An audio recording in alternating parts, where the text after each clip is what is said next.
Halo guys, di sini sekarang ada mainboard TV Sharp Aquos 2T C42IG 1i. Dan pada video kali ini saya akan melakukan proses backup file firmware dari mainboard ini. Dan di sini segala persiapan, perlengkapan ini sudah saya siapkan, sudah saya pasang. Ini mainboardnya. Itu display TV-nya, dan di sini ada alat programmernya yang sudah saya hubungkan ke mainboardnya. Jadi ini sudah saya hubungkan ke komputer juga. Oke, langsung saja di sini saya mulai untuk proses backup file firmware-nya. Nah, oke, ini untuk prosesnya sudah berjalan. Nah, itu dia di komputer sudah terlihat sudah mulai berjalan.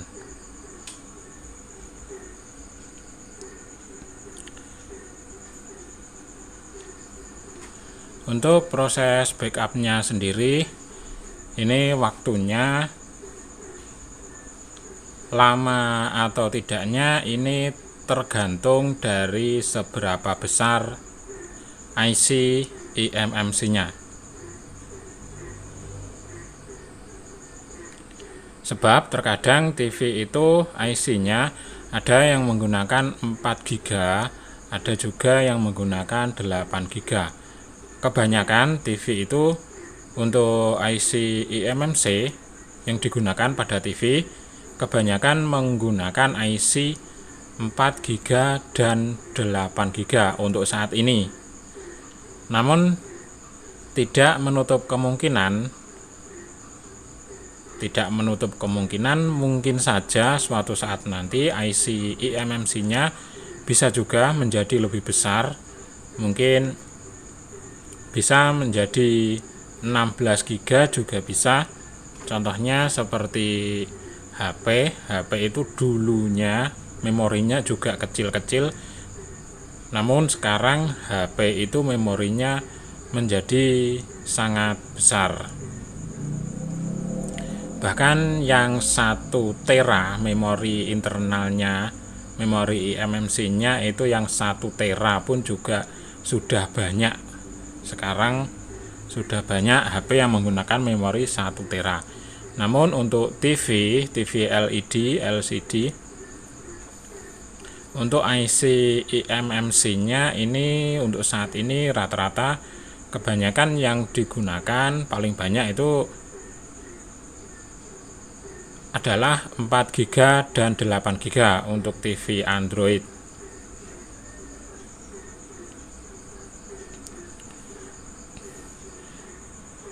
Oke, sambil menunggu prosesnya, ini sekarang prosesnya sudah mencapai 27%.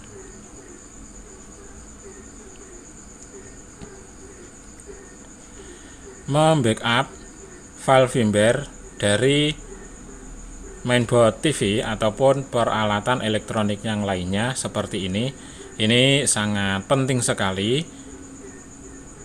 Mengapa saya bilang sangat penting?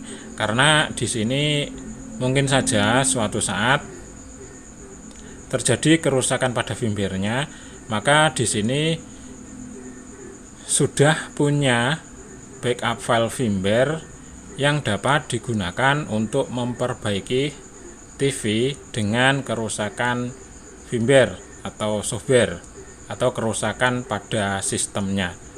Ini sangat penting sekali, terutama untuk di TV. Ini juga sangat sering sekali di TV Android pun, TV Android sangat sering sekali terjadi kerusakan pada firmware-nya atau software atau sistem. Ini juga sangat sering sekali terjadi kerusakan. Untuk seberapa sering terjadi kerusakan pada sistem, pada software, ini juga tergantung kepada penggunaan cara penggunaan atau karakter penggunaan TV-nya.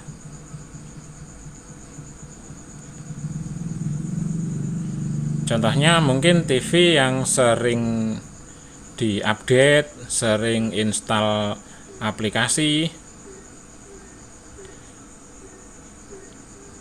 ataupun sering mengubah-ubah pengaturan, mengubah setelan dan sebagainya, atau yang sering-sering diatur, atau ada yang sering-sering digonta-ganti tentang softwarenya ataupun aplikasinya. Nah, biasanya itu yang menjadi sering terjadi kerusakan pada sistem, pada software. Namun untuk TV lugu, TV yang hanya untuk ditonton saja, tidak pernah atau bahkan sangat jarang sekali melakukan perubahan-perubahan sistem, setting-setting ataupun menginstal aplikasi, itu biasanya sistemnya jauh lebih awet. Nah, ini biasanya dipegang oleh orang tua. Biasanya kalau yang memiliki TV-nya itu orang tua, biasanya tidak pernah mengutak-atik masalah software, aplikasi ataupun sistem. Intinya yang jarang diotak-atik itu biasanya itu awet. Ini di luar dari nasib atau di luar dari faktor apes. Nah, oke, sekarang prosesnya ini sudah mencapai 65%. Untuk sebagai tambahan informasi, untuk TV ini menggunakan IC eMMC berkapasitas 8 GB. Kalau yang kapasitasnya lebih kecil seperti kapasitas 4 GB itu lebih cepat. Prosesnya lebih cepat. Proses backup lebih cepat 2 kali lipat. Bisa 2 kali lipat. Karena memang kapasitas memorinya itu lebih kecil, 50%. Dan sekarang prosesnya sudah mencapai 75%.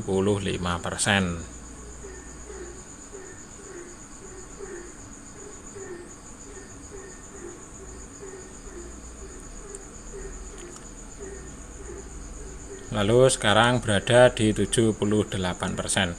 Ini sebenarnya tidak lama untuk proses backup file firmware-nya ini. Ya mungkin ini sekitar 10 menit.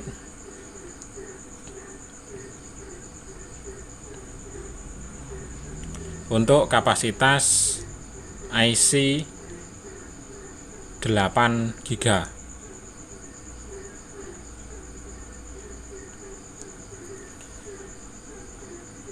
Nah, terkadang ini untuk jenis OS-nya, operating system atau firmware-nya yang isinya lebih banyak, itu biasanya juga sedikit memakan waktu lebih lama dibandingkan dengan yang agak sedikit. Misalnya seperti sama-sama menggunakan IC 8 GB. Nah, itu terkadang isinya tidak sama, tergantung pabriknya, itu mengisinya, aplikasinya itu seberapa banyak, seberapa besar OS-nya.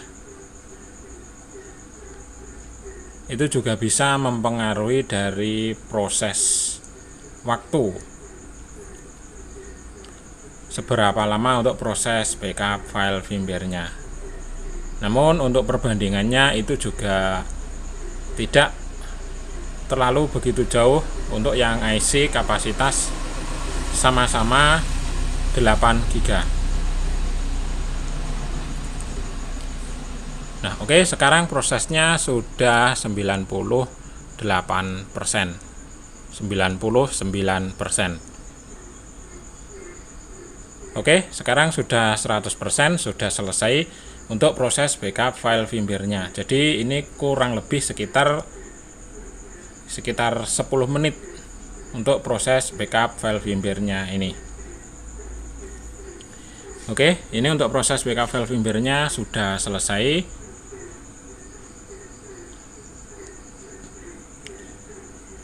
Dan untuk yang ingin memesan file firmware-nya ini, file firmware hasil backup, bisa memesan ke Pikom Lodaya Blitar dengan cara menghubungi melalui nomor WhatsApp yang ada di deskripsi video di bawah ini di YouTube.